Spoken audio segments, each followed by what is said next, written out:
Hi friends, ಹೇಗಿದ್ದೀರಾ ಎಲ್ಲರೂ? Welcome to my YouTube channel Chhaya's world. ನೀವೆಲ್ಲರೂ ಚೆನ್ನಾಗಿದ್ದೀರಾ ಅಂತ ಭಾವಿಸ್ತಾ ನಾನು ಕೂಡ ತುಂಬಾ ಚೆನ್ನಾಗಿದ್ದೀನಿ. ಬನ್ನಿ ಫ್ರೆಂಡ್ಸ್, ಇವತ್ತು ನಿಮಗಾಗಿ ನಾನೊಂದು ತುಂಬಾ ಸಿಂಪಲ್ಲಾಗಿ ಕ್ವಿಕ್ಕಾಗಿ ಮಾಡ್ಕೊಳ್ಳುವಂಥ ರೆಸಿಪಿನ ಶೇರ್ ಮಾಡ್ತಾ ಇದ್ದೀನಿ. ಅದಕ್ಕೂ ಮುಂಚೆ ದಯವಿಟ್ಟು ನನಗೆ ಸಪೋರ್ಟ್ ಮಾಡಿ, ನನ್ನ ಚಾನಲ್ನ ಸಬ್ಸ್ಕ್ರೈಬ್ ಮಾಡಿ, ಲೈಕ್ ಮಾಡಿ.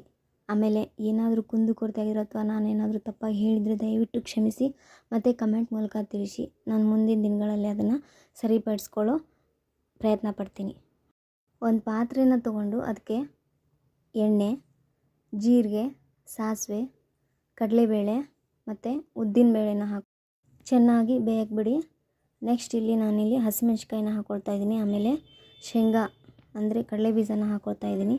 ಇವೆರಡನ್ನೂ ಹಾಕ್ಕೊಂಡು ಚೆನ್ನಾಗಿ ಬೇಯಿಸಬೇಕು. ಇವೆಲ್ಲವೂ ಕೂಡ ಚಟಪಟ ಅಂತ ಸುಡಬೇಕು, ಅಂದರೆ ಬೇಯಬೇಕು ಚೆನ್ನಾಗಿ. ಎಣ್ಣೆಲೇ ಅವು ಚೆನ್ನಾಗಿ ಕುದಿಬೇಕು. ನೋಡಿಲಿ ಹಸಿಮೆಣ್ಸಿಕಾಯಿ ಹಾಕ್ಕೊಳ್ತಾ ಇದ್ದೀನಿ. ನೆಕ್ಸ್ಟ್ ನಾನಿಲ್ಲಿ ಇದಕ್ಕೆ ಒಂದು ಈರುಳ್ಳಿನ ಹಾಕ್ಕೊಳ್ತಾ ಇದ್ದೀನಿ. ನೋಡಿ ಫ್ರೆಂಡ್ಸ್, ನಂತರ ನಾನಿಲ್ಲಿ ಸ್ವಲ್ಪ ಉಪ್ಪನ್ನು ಹಾಕ್ಕೊಳ್ತಾ ಇದ್ದೀನಿ. ಉಪ್ಪು ಹಾಕ್ತಿದ್ರೆ ತುಂಬ ಚೆನ್ನಾಗಿ ಆಮೇಲೆ ಬೇಗ ಬೇಯುತ್ತೆ ಫ್ರೆಂಡ್ಸ್. ಇದೊಂದು ಟಿಪ್ಸ್ ಅಂದ್ಕೊಳ್ಬೋದು ನೀವು. ಯಾವುದೇ ಅಡುಗೆ ಮಾಡುವಾಗಲೂ ಒಗ್ಗರಣೆಯಲ್ಲೇ ನಾವು ಉಪ್ಪು ಹಾಕಿದರೆ ಈರುಳ್ಳಿ, ಟೊಮ್ಯಾಟೊ ಅಥವಾ ಯಾವುದೇ ತರಕಾರಿ ಆಗಲಿ ತುಂಬಾ ಬೇಗ ಬೇಯುತ್ತೆ. ಇದೊಂದು ಬೆನಿಫಿಟ್ ಅನ್ಬೋದು ಅಥವಾ ಟಿಪ್ಸ್ ಅಂದ್ಕೊಳ್ಳಿ. ತುಂಬಾ ಬೇಯುತ್ತೆ. ಆಮೇಲೆ ಸಕ್ಕರೆ ಹಾಕಿದರೆ ಸಕ್ಕರೆನ ಹಾಕ್ಬೋದು. ನಾನು ಇಲ್ಲಿ ಸಕ್ಕರೆನೇ ಆ್ಯಡ್ ಮಾಡ್ಕೊಂಡಿದ್ದೀನಿ, ಯಾಕಂದರೆ ಮೊಸರು ಸ್ವಲ್ಪ ಹುಳಿ ಇರುತ್ತಲ್ವ, ಅದಕ್ಕೋಸ್ಕರ. ನೋಡಿ, ಇದನ್ನೆಲ್ಲ ಹಾಕಿಬಿಟ್ಟು ಸ್ವಲ್ಪ ಅಲ್ಲಾಡಿಸಿ ಮುಚ್ಚಿಟ್ಬಿಡ್ಬೇಕು. ಆಮೇಲೆ ಬೆಂದ ನಂತರ ನೆಕ್ಸ್ಟ್ ನಾವಿಲ್ಲಿ ಇನ್ನೊಂದು ಸತಿ ಚೆನ್ನಾಗಿ ಮಿಕ್ಸ್ ಮಾಡಿಕೊಂಡು ಸ್ವಲ್ಪ ಅರಿಶಿನ ಹಾಕ್ತಾಯಿದ್ದೀನಿ. ಇದೊಂದು ನೆನಪಿಟ್ಕೊಳ್ಳಿ ಫ್ರೆಂಡ್ಸ್, ಇದೊಂದು ಟಿಪ್ಸ್ ಅಂತ ಅಂದ್ಕೊಳ್ಳಿ.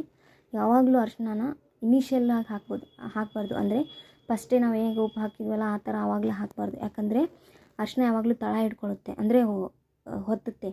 ಹಾಗಾಗಿ ಲಾಸ್ಟ್ ಇನ್ನೇನೋ ನಾವು ಮೇನ್ ಇಂಗ್ರೀಡಿಯೆಂಟ್ಸ್ನ ಆ್ಯಡ್ ಮಾಡ್ತೀವಿ ಅನ್ನೋ ಅಷ್ಟರಲ್ಲಿ ಆಗ ಅರಿಶಿನ ಹಾಕಬೇಕು. ಬಟ್ ಅರಿಶಿನದ ಹಸಿ ವಾಸನೆ ಹೋಗೋವರೆಗೂ ಚೆನ್ನಾಗಿ ಬೇಯಿಸಬೇಕು. ನೋಡಿ, ಇಲ್ಲಿ ನಾನು ಚೆನ್ನಾಗಿ ಬೇಯಿಸಿ ಈಗ ಮೊಸರನ್ನ ಆ್ಯಡ್ ಮಾಡ್ತಾಯಿದ್ದೀನಿ.